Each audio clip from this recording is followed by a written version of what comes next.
a Luísa e eu vim com a professora Analice para fazer as perguntas sobre trabalho informal com o tema gênero. E a primeira pergunta que eu queria fazer para ela era qual foi esse trabalho informal que ela fez? Pronto.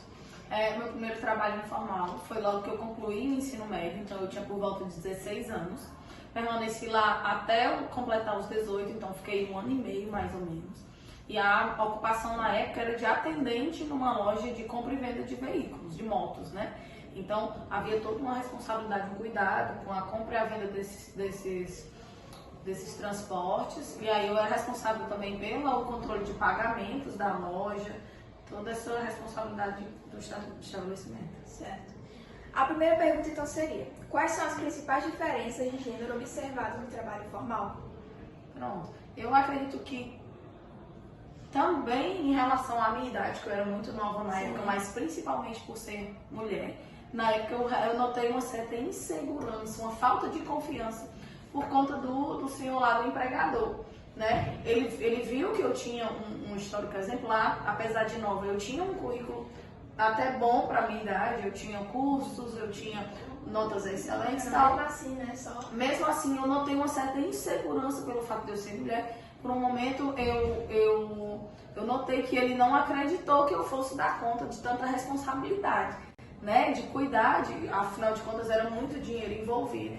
O valor, né, da compra e da venda desses veículos e também da segurança do ambiente, se ele estaria seguro em deixar o estabelecimento sob o meu controle.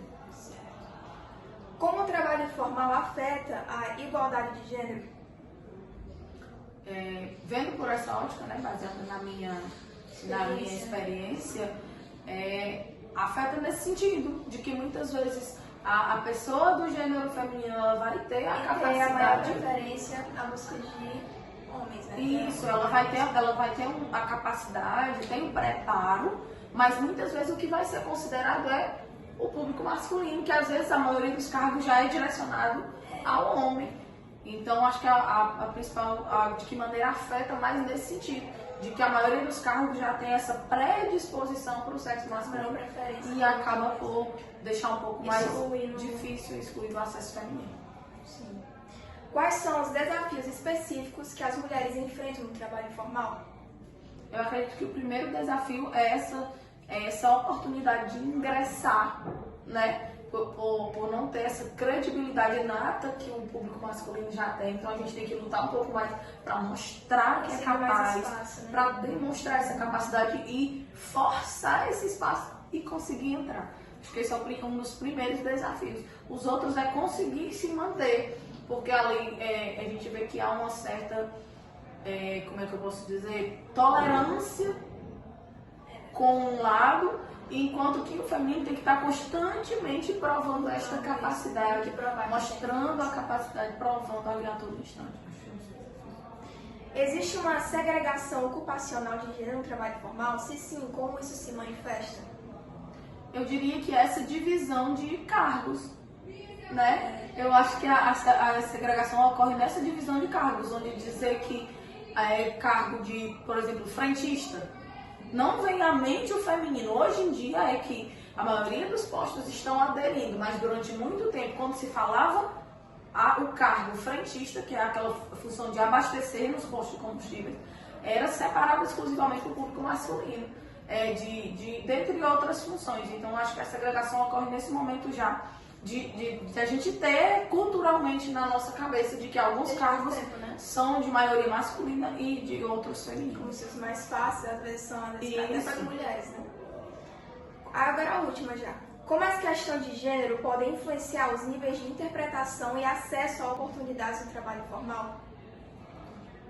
As questões de gênero, elas poderiam influenciar, poderiam e podem influenciar num sentido muito positivo. Só que depende muito de que maneira isso vai ser feito, né? Esse olhar que vocês estão tendo aqui dentro da escola, essa possibilidade de conhecer e de trabalhar essa vivência já é um avanço muito grande.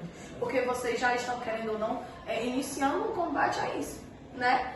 Mas eu acho que as iniciativas de gênero estão aí para mostrar de que, independente do gênero, todos temos capacidades, todos temos habilidades e áreas em que nos damos muito melhor, independente do nosso gênero.